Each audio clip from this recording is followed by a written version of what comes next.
Saludos, saludos mi gente, Dios les bendiga. Aquí estamos una vez más en 24/7 siguiendo a Jesús con nuestro estudio teológico, ¿verdad? Estamos hablando de la panorama de lo que es el Nuevo Testamento, ¿verdad? Ya hemos visto lo que es la introducción, la visión general y ahora vamos a lo que es el trasfondo del Nuevo Testamento, ¿verdad? Aquí estamos con nuestro pastor y mentor, ¿verdad? El profesor y teólogo Samuel Cartijal Páez, que tiene su congregación en el 647 East de la 180 Street, aquí en Nueva York, en el Bronx, en el zip code 10457. Pastor, buenas tardes y bendiciones. ¿Cómo está todo? Amén, muy bien, bendecido. Un día maravilloso en el cual se oye decir que viene nieve por ahí en camino. Así pero es. Estamos contentos en Dios, sabiendo que nuestro Dios tiene el control sobre todas las cosas. Así es, así es. Entonces, vamos a entrar en materia de una vez, pastor, ¿verdad? El trasfondo del Nuevo Testamento. Háblame un poco de lo que tiene que ver con el fin del Antiguo Testamento. Amén. Bueno, mis amados y hermano Robert, como usted podrá saber, cuando hablamos del trasfondo, estamos hablando el fondo antes. En otra palabra, este es el Nuevo Testamento. Así Entonces, el trasfondo del Nuevo Testamento tendríamos que ir al final del Antiguo Testamento. O sea, el Antiguo Testamento registró los fracasos espirituales de la nación de Israel. O sea, todos los fracasos, o sea, todos los detalles que Israel estuvo durante el desierto, en Egipto, fuera del desierto, cuando el pueblo entonces llega a la tierra prometida, Canaán. Entonces, todo este trasfondo es la historia del pueblo de Israel antes de llegar al Nuevo Testamento, que es donde aparece nuestro Señor Jesucristo. Entonces, de ahí que podemos decir que Israel violó en repetidas ocasiones los mandamientos. O sea, siempre he dicho que Israel no lo escoge Dios porque es el mejor pueblo de todos esos pueblos que había, sino que por la misericordia de Dios, porque el pueblo de Israel era un pueblo testaduro, o un pueblo que Dios le decía siempre estaba en falta. Exactamente, o no vamos a decir que estaba en falta, pero si una cosa tenía el pueblo de Israel era que ellos cometían su falta, pero cuando cometían su falta, entonces tenían un tiempo de retribuir, o sea, de portarse bien, entonces Dios volvía y lo perdonaba. Porque no es que Dios es el Dios que le da un caramelo al niño que se pone malcriado, sino que cuando se portaba bien Israel, entonces Dios volvía y hacía uso de su misericordia. Entonces, pastor, ¿cómo se llama el tiempo que pasó desde lo que tiene que ver con el periodo del Antiguo Testamento a lo que es el Nuevo Testamento? ¿Cómo se llama esa parte? Muy bien. Estamos hablando de un tiempo que tuvo que ver con el último profeta del Antiguo Testamento, llamado Malaquías, hasta que aparece entonces Jesucristo en escena, que comienza a escribirse el libro de Mateo. Entonces, entre Malaquías y Mateo hay un tiempo de 400 años, esos 400 años llamados también, ¿verdad? Los 400 años de silencio. Pero también se le llama también el periodo intertestamentario, o sea, entre los dos testamentos. También aquí, vamos a ver, aquí, mírenlo bien, estamos en esta partecita, ¿ven? Déjenme acercárselo. Las personas que lo quieran adquirir para aprender, ya saben dónde escribir, 24/7, siguiendo a Jesús, @gmail.com. Amén. Entonces tenemos Malaquías. 400 años para llegar a Mateo. Amén. Ok. Y no, yo me atrevería a decir, o sea, según lo que he podido estudiar, o sea, no es que Dios no hablaba en esos 400 años, sino que no tenía un trato específico con el nadie, hombre, con exactamente, nadie. como en el Antiguo Testamento, que habló el profeta tal, que habló el profeta tal, pues en este periodo de 400 años no aparece en que algún profeta trajo una palabra. Pero yo, conociendo a Dios y que habían hombres y mujeres de Dios para ese entonces también, Claro, claro. de que Dios trataba con ellos. Es como el Padre Siempre trata con el siempre hijo. trata con el Hijo. O sea que yo creo que Dios habló con sus ungidos. Pero se le llama 400 años de silencio porque no hubo una palabra para un pueblo específico o para una nación. Entonces, Ok. de ahí es que se le llama 400 años de silencio. Pero Dios nunca está en silencio. No, no, no, Dios no, nunca no, está en no. silencio. Entonces, vamos a ver aquí. Aquí dice, tengo en los marcadores, los judíos quedaron bajo el control persa en un tiempo, ¿verdad? Eso es el tiempo babilónico, tiene que ver en esa parte. Exactamente. Está dividido en varios tiempos.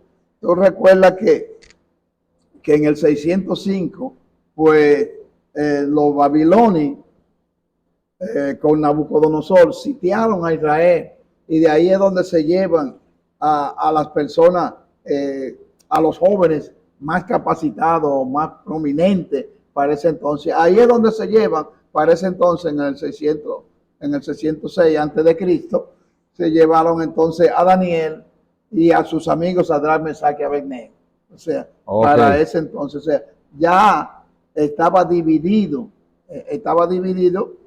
Israel. ¿Por qué estaba dividido? Porque Nabucodonosor, como rey de Babilonia, pues se llevó a los mejores hombres. Entonces trajo de Babilonia, ¿verdad? Trajo de Babilonia a hombres y lo mezcló entonces con el pueblo de Israel. Se llevó a los hombres y dejó a las mujeres una jugada maestra y a los niños. Entonces de ahí es que en Samaria principalmente se ubicaron. Entonces los hombres que no eran judíos, entonces se mezclaron con la mujer judía. Entonces ahí nacieron, la mezcla, ¿verdad? De judíos que no eran puros. Por eso es que había conflicto entre los israelitas nativos puros con estas personas que nacieron allá en Samaria. Por eso era el conflicto entre ellos. Ok, como que no querían mucho esa mezcla. No, porque ellos entendían que eran mejores, que eran puros. Todavía en la actualidad hay personas que se creen que son mejores que otros, precisamente porque vienen de una dinastía o vienen de un apellido y otros no, y así sucesivamente. Okay. Y eso llegó hasta los tiempos de Jesús. Sí. Lo vamos a ir viendo en el transcurso de este estudio. Háblame un poco, pastor, del periodo griego que comprendió desde el 331 hasta el 143 a.C., la conquista que tuvo Alejandro Magno. Alejandro Magno era un conquistador. Donde quiera que llegaba con sus ejércitos, era temible, era un conquistador. Entonces, en el 331, como acabaste de leer, hasta el 143 antes de Cristo, fue realmente un tiempo donde la vida cristiana fue bien difícil, pero la Biblia dice que mientras más se aprieta el pueblo se multiplica más. Y Dios, de una forma maravillosa, Dios siempre se glorifica. Y el pueblo de Israel, aunque se creyó que iba a ser extinguido, pero la mano de Dios poderosa estaba en favor de ellos. No importando que sea Alejandro Magno, no importando otros que se levantaron, pero la mano de Dios siempre estuvo con ese pueblo llamado Israel. Ok. Vamos a ir a seguir avanzando, ¿verdad? No vamos a hablar de, por ejemplo, Alejandro Magno no tuvo heredero y lo que sus generales se repartieron la tierra cuando él murió. Bueno, se dice, la historia dice, lo podemos leer en una de las escrituras de Josefo, un historiador judío tremendo, que recomiendo a cualquier persona que nos esté oyendo, que si puede adquirir Usos y Costumbres del Pueblo Judío, escrito por Josefo, tremendo en cuanto a la historia judía. Usos y costumbres del pueblo judío. Exactamente. Okay. Entonces, también la historia cuenta de que Alejandro Magno, ¿verdad? Mientras estaba en su lecho de muerte, se estaba esperando, habían 4 generales que eran sus hombres principales, estaban al lado de su cama y todos estaban esperando que Alejandro levantara la mano y señalara a uno de sus generales. Pero Alejandro murió y nunca señaló a nadie. O sea que no hubo heredero al respecto. Ok. Entonces vamos a hablar un poco del periodo romano. Dice 63 antes de Cristo hasta el Nuevo Testamento. Tengo aquí sombreado. El gobierno de Roma comenzó con la intervención romana en la guerra civil judía, en el 63 antes de Cristo. ¿Qué usted no puede decir de esa parte? Bueno. Esos eran los tiempos de Herodes, pastor, de Herodes Gran, esa gente. Sí, eran esos tiempos. ¿Qué es lo que sucede? El pueblo romano estaba subyugando al pueblo de Israel. O sea, prácticamente el pueblo de Israel estaba esclavizado por el pueblo romano. O sea, los grandes puestos en Jerusalén estaban por personas que no eran precisamente judíos. Okay. Eso lo vemos también cuando Pilato va y crucifican a Jesús. Pilato no era judío, ¿verdad? Claro, entonces Pilato era un gobernante, era una fuerza, pero sin embargo era de los romanos. Claro. Lo mismo vemos también cuando a Pablo, lo agarran a Pablo y lo golpea un centurión, ¿verdad? Entonces Pablo apeló de una vez, le dijo, no, espérate, no es lícito golpear a un ciudadano romano.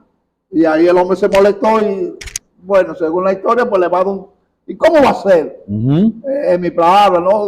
¿Cómo va a ser? Claro. Si yo... ¿Quién eres tú?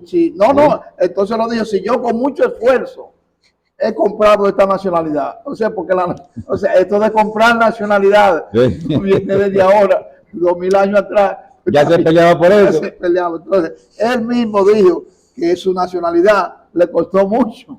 Entonces, ¿cómo Pablo va a venir a decir que él era ciudadano romano? Pero en sí sabemos que Pablo sí era, de uno de sus padres era romano. Gentil, y otro era israelita.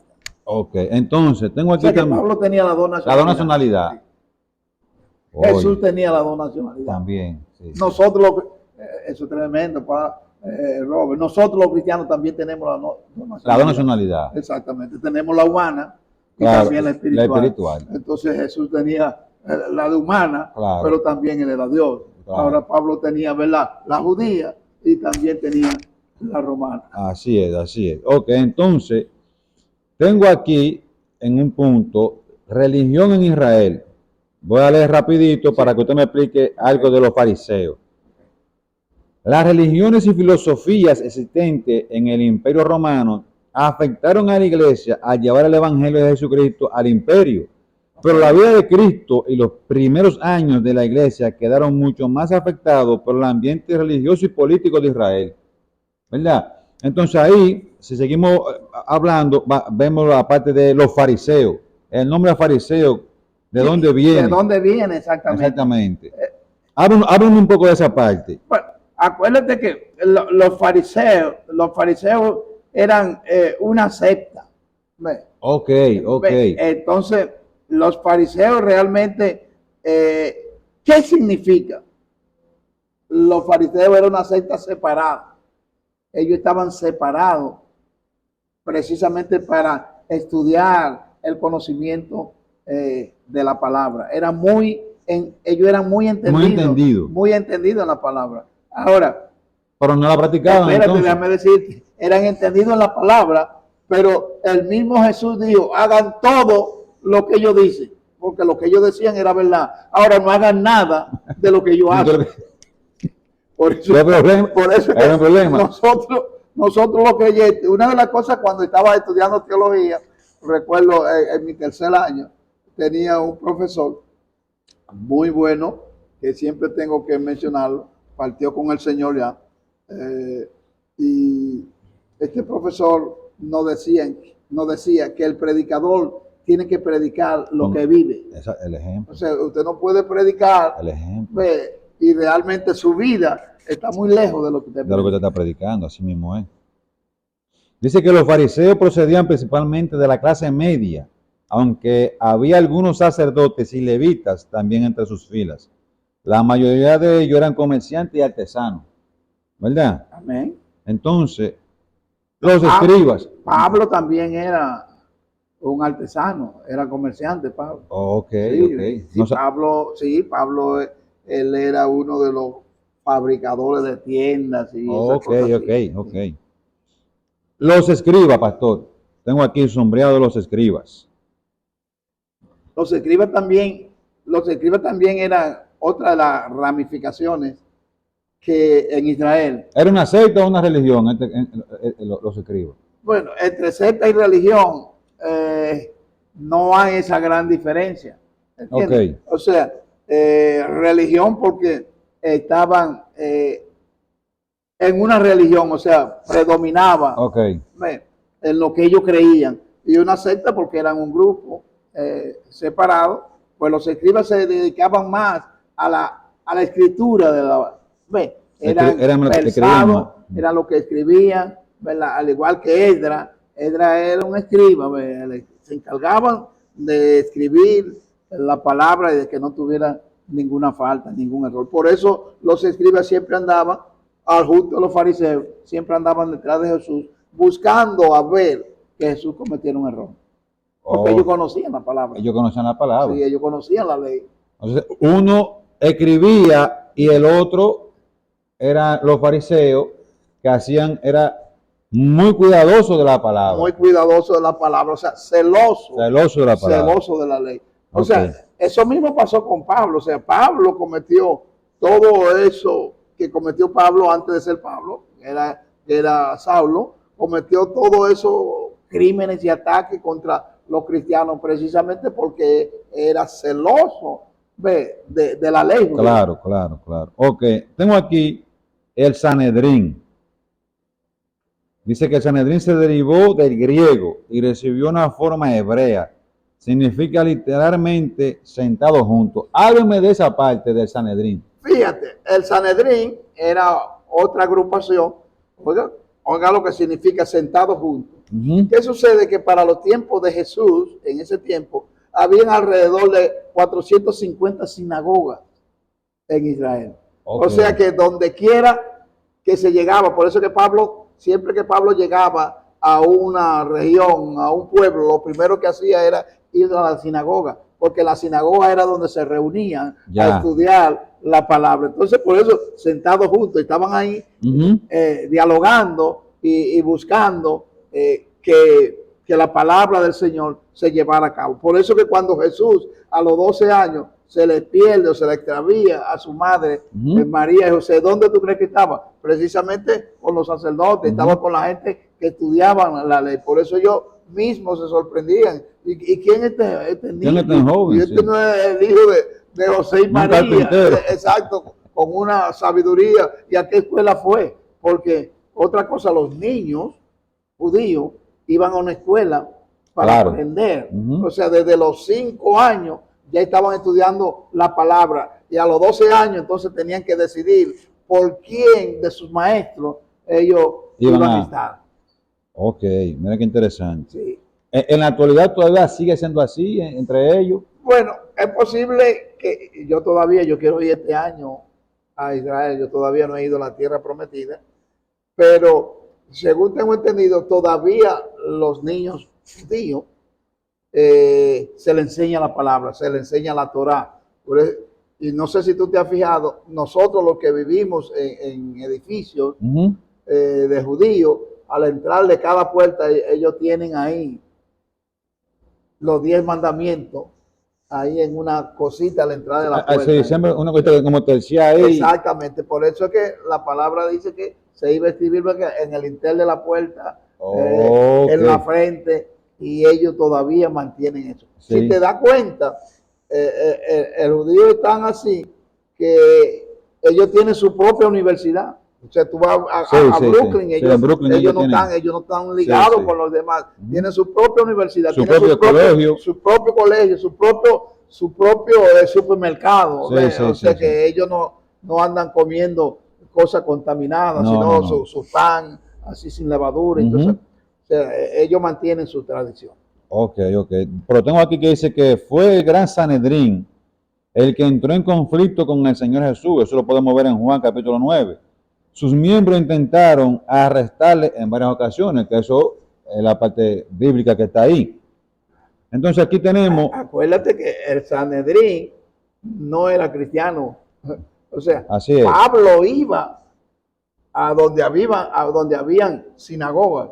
Ahora, el Sanedrín estaba compuesta por las 71 personas más sabias y más inteligentes, más ricas de la zona. Israel, no, de Jerusalén. Okay. O sea, es posible que fueran, pero eran los más inteligentes. Entre ellos, ahí estaba Pablo, que era uno de ellos. ¿Ve? Ahí es donde viene que Pablo estudia con Gamaliel, porque Gamaliel era como el presidente. El Sanedrín era como un senado, compuesta por esas 71 personas, en el cual estaba encabezado por Gamaliel. Por eso que Gamaliel era lo último, para ese entonces, en sabiduría, lo más sabio que había para ese entonces, para esa época, era Gamaliel. Incluso le hablaron de los creyentes que habían que terminar a los creyentes. O sea, los sacerdotes de ese entonces, Caifás y Anás, querían finalizar con los creyentes, con esa religión antes de tiempo. Entonces, cuando consultaron y fueron donde Gamaliel, les dijo, bueno, mira, por aquí se ha levantado Cefa, Buda, Confucio, y toda esa gente han fracasado. Así que si esta gente se están levantando, si es de Dios, va a permanecer. Exactamente. Y si no es de Dios, va a caer contra nosotros. Así que déjenlo tranquilo. Un hombre sabio ahí en esa parte, pastor Gamaliel. Nos faltan 2 minutos, Robert, para terminar. Así es. Vamos a una última pregunta. Ya te hablo aquí de la sinagoga, ¿verdad? Vamos. Me faltó otro pedacito antes de tu próxima pregunta, hablando de la sinagoga. La sinagoga en Israel, para abrir una sinagoga, tenía que tener por lo menos 10 miembros. O sea, con 10 se abría. Sí, no como ahora, que cualquier persona quiere montar una iglesia y se va de la iglesia nuestra, se va de otra iglesia y forma una iglesia, a veces yo solo. Fíjate, en el caso nuestro, la gloria sea para el Señor, mi esposa y yo recibimos el llamado, nuestro pastor nos apoyó y nosotros nos fuimos, mi esposa, su tía y un nieto de nosotros. O sea, abrimos nuestra iglesia con 3 personas. O sea, hoy lo que es Casa de Restauración, que somos en 9 años un gran grupo, donde tenemos iglesia ya, la gloria sea para el Señor, en Santo Domingo, o una rama, tenemos otra en Aruba, tenemos otra en Nicaragua, y todo eso comenzó con 3 personas.